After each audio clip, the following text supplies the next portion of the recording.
Tea கடை kitchen சொந்தங்களுக்கு வணக்கம். இன்னைக்கு ஒரு சூப்பரான டெசர்ட் ரெசிபி தான் பார்க்க போகிறோம். உச்சி வெயில் மண்டையை பொழந்து உள்ளே இருக்கிற தண்ணி எல்லாம் உறிஞ்சுற நேரத்தில் சூரியனுக்கே டஃப் கொடுக்குற மாதிரி ஒரு சூப்பரான டெசர்ட் செய்ய போகிறோம். நல்ல வெயில் அடிக்கிற நேரத்தில் இந்த மாதிரி செஞ்சு வீட்டில் இருக்கிறவங்களுக்கு கொடுத்து நீங்களும் சாப்பிட்டீங்க அப்படின்னா இந்த வெயில்ல இருந்து ஈஸியாக தப்பிச்சிருவீங்க. இதை ரெடி பண்ணுறதுக்கான நேரமும் கம்மி, வேலையும் கம்மி, அதை விட செலவு ரொம்ப ரொம்ப கம்மி. அதனால் இன்னைக்கே செஞ்சு சாப்பிட்டு அசத்துங்க. அதுக்கு முன்னாடி மறக்காமல் ஒரே ஒரு லைக்கை மட்டும் தட்டி விட்டுருங்க.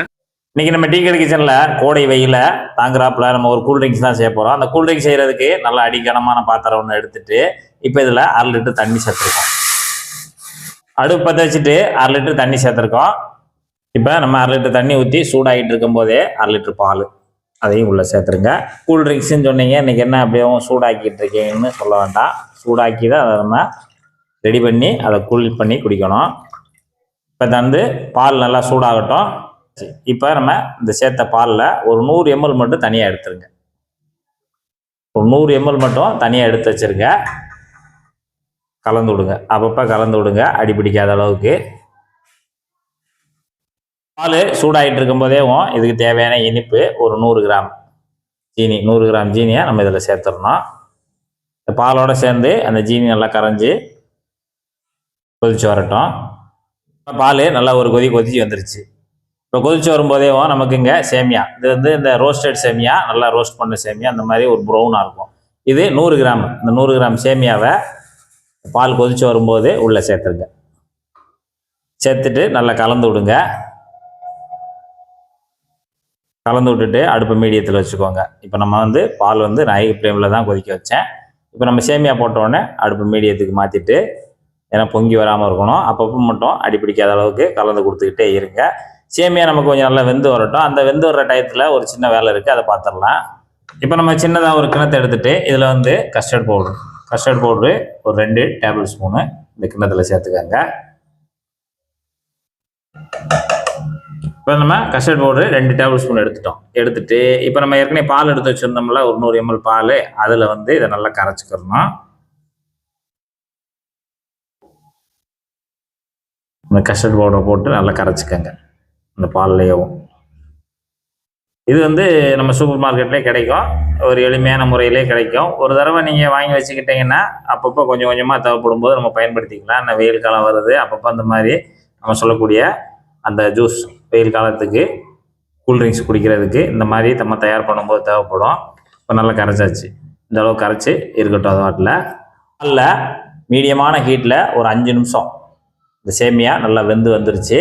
நல்லா இந்த அளவுக்கு வெந்திருக்கணும். நீங்கள் லைட்டாக எடுத்து கூட சாப்பிட்டு பார்த்தீங்கன்னா நல்லா வெந்து வந்திருக்கும். நல்லா குலைவாக இல்லாமல் நல்லா வெந்து வந்திருந்தாலே போதும். ஒரு 5 நிமிஷம் நம்ம பாலில் வெந்தாலே போதும்.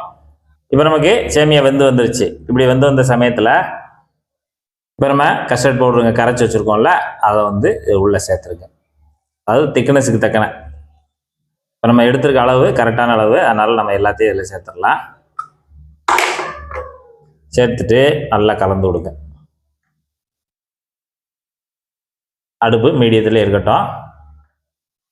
கஸ்டர்ட் பவுடர் வந்து கரைச்சி ஊற்றுனதுனால ஒரு 2 நிமிஷம் மட்டும் அதில் அப்படியே வேகட்டும். வச்ச உடனே நம்ம அந்த திக்னஸ் வந்து இப்படி இருக்கணும். அதாவது நம்ம வந்து நல்லா கூல்ட்ரிங்க்ஸ் குடித்த மாதிரி கொஞ்சம் ரொம்ப திக்காக இல்லாமல் இந்த மாதிரி கொஞ்சம் லிக்விடாக இருக்கணும். அப்போ தான் நமக்கு குடிக்கிறதுக்கு நல்லாயிருக்கும். இப்போ நம்ம ஸ்டவ் ஆஃப் பண்ணிடலாம். ஸ்டவ் ஆஃப் பண்ணிவிட்டு நல்லா ஆற வச்சிடணும். நல்லா ஆறட்டும். ஆறின பிறகு என்ன செய்யலான்னு பார்ப்போம். இப்போ நமக்கு அந்த சேமியா, பால், கஸ்டர்ட் பவுட்ரு எல்லாம் காய்ச்சி நல்லா சூப்பராக ஆறிடுச்சு. நல்லா ஆறிடணும். நல்லா ஆறின பிறகு தான் மற்ற பொருளெல்லாம் சேர்க்கணும். ஆறுறதுக்கு முன்னாடி சேர்த்துற வேண்டாம். நல்லா ஆறிடுச்சு. இப்போ நம்ம குடிக்கிற அளவுக்கு நல்லா அந்த திக்னஸ் இந்த அளவுக்கு இருந்தால் நமக்கு குடிக்கிறதுக்கு நல்லாயிருக்கும். இப்போ நம்ம இதில் சேர்க்க வேண்டிய பொருட்கள்லாம், இப்போ நம்ம இங்கே ஆப்பிள் வெட்டி வச்சுருக்கோம், நல்லா பொடுசாக வெட்டி வச்சுருக்கோம்.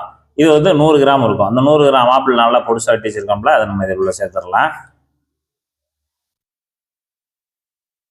மாதுளை, நல்லா சிவப்பு மாதுளை ஒரு அரைப்பழம் இருந்தால் போதும். சின்னதில் ஒரு அரைப்பழம் நல்லா உதுத்து வச்சுருக்கோம், அதையும் நம்ம உள்ளே சேர்த்துடலாம்.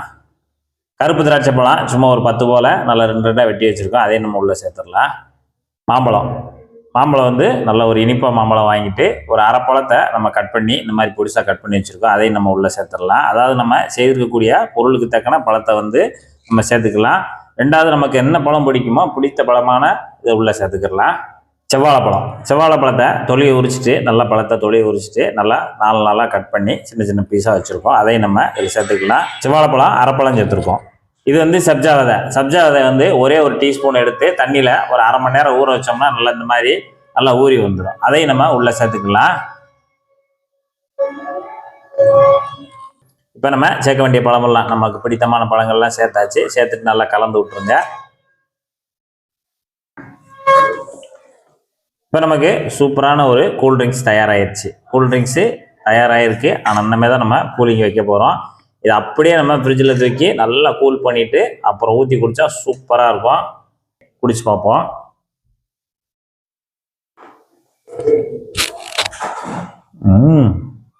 சூப்பராக இருக்கும்.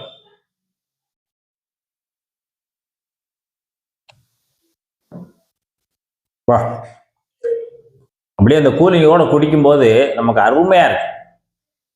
இந்த மாதிரி ஒரு வெயில் நேரத்தில் நீங்கள் ஒரு கூல்ட்ரிங்க்ஸ் குடிக்கணும்னு நினச்சிங்கன்னா இதே மெத்தடில் நீங்களும் செய்து நல்லா ஃப்ரிட்ஜில் வச்சு கூலிங் ஏற்றி குடிச்சிங்கன்னா அந்த அளவுக்கு அருமையாக இருக்கும். இதே போல் நீங்களும் உங்கள் வீட்டில் செய்து பார்த்து சாப்பிட்டு பார்த்துட்டு எப்படி வந்ததுன்றதை கமெண்ட்ல சொல்லுங்கள். நன்றி, வணக்கம்.